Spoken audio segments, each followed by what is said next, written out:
So in the first half of this year, compliance of Russia with its pledge to cut production by 500 kbd was only very partial. However, what we've seen over the last 2 to 3 months is that Russia has started to fully implement the first 500 kbd cut and has actually started to partially implement the second series of cuts.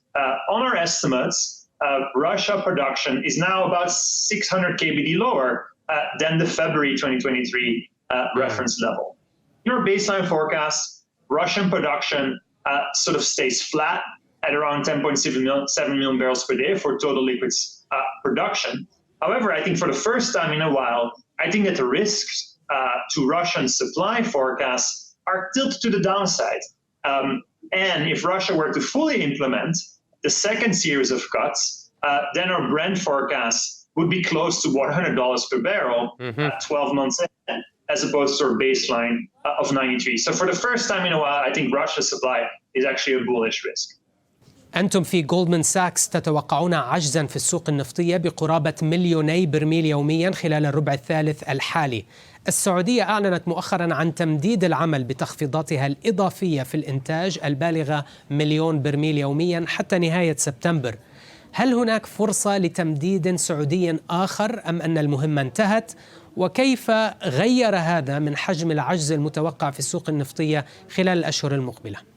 So the latest extension through September was in line with our forecast. So we haven't changed our view that you're going to run pretty large deficits in the third quarter, just above 2 million barrels per day. Our forecast is that the 1 million barrels per day so-called lollipop will be turned to 500,000 barrels per day from October onwards, where Saudi crude production rises from 9 million barrels per day in the third quarter to 9.5 million barrels per day in the fourth quarter.